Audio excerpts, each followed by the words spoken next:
നിങ്ങൾക്കറിയാലോ, വയനാട്ടിൽ 40 വയസ്സുകാരിയായ രാധയെ പുലി തിന്നു.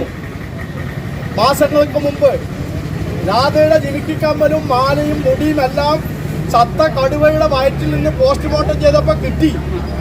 അതിൽ രാധയുടെ കുടുംബവും വയനാട്ടിലെ ജനങ്ങളും രോഷാകുലരായപ്പോൾ ഈ വനമന്ത്രി ശശീന്ദ്രൻ കോഴിക്കോട്ട് ഒരു ക്ലബിന്റെ പരിപാടിയിൽ പങ്കെടുത്ത് ഹിന്ദി പാട്ട് പാടാണ്. നിങ്ങളൊക്കെ കണ്ടിട്ടുണ്ടാവും. അയാൾ അതിന് പറ്റില്ല, ഈ മന്ത്രിയെ അതിന് പറ്റില്ല. 74 വയസ്സായ മന്ത്രി പെണ്ണുങ്ങളോട് സിംഗരിക്കാണ് ഫോൺ ചെയ്തിട്ട്. നമുക്കൊന്ന് കൂടാൻ പറ്റുമെന്ന് ചോദിക്കാൻ ചെറുപ്പക്കാരായ പെടുക. ആ മന്ത്രി കേരളത്തിന് അപമാനമാണ് എന്ന് പറയാൻ ഞാൻ ആഗ്രഹിക്കുക. അയാളെ വെടിവെച്ച് കൊല്ലണം, അയാളെ വെടിവെച്ച് കൊല്ലണം. ആ രീതിയിലേക്കാ കാര്യങ്ങൾ പോണത്. അതുപോലെ പിണറായി വിജയൻ മകളെ സംരക്ഷിക്കാൻ നടക്കുകയാണ്. മകള് കട്ടുമുടിച്ച് KMRBR നിന്ന് കോടികൾ വാങ്ങി കട്ടുമുടിച്ചപ്പോ അതിന്റെ ED അന്വേഷണത്തിന് വന്നിട്ട് ആ അന്വേഷണത്തിന് വേണ്ടി EDയെ സോപ്പിട്ട് പ്രധാനമന്ത്രിക്ക് സൊല്യൂട്ട് അടിച്ച് നടക്കുന്ന മുഖ്യമന്ത്രിയാണ് പിണറായി വിജയൻ.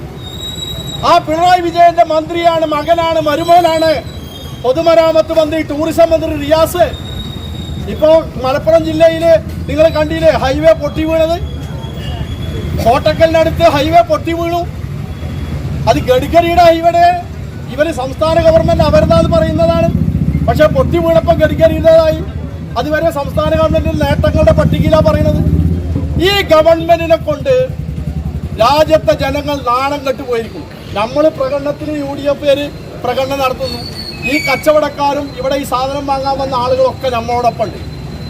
മുഴുവൻ ജനങ്ങളും ഇവരെ വെറുത്തിരിക്കുകയാണ്. അത്തരം ഒരു സാഹചര്യം നാട്ടിലുള്ളത്. അതിപ്പോൾ പാന്ത്രയിൽ പോയാൽ കാണാം. പാന്ത്രയിൽ ആളുകൾ ഒന്നായിട്ട് റോട്ടിക്കിറങ്ങിയിട്ട് ഫോറസ്റ്റ് ഓഫീസർമാരെ തടഞ്ഞു നിർത്തുകയാണ്. ഇതിനൊരു തീരുമാനം ഉണ്ടാക്കണം എന്ന് പറയാണ്.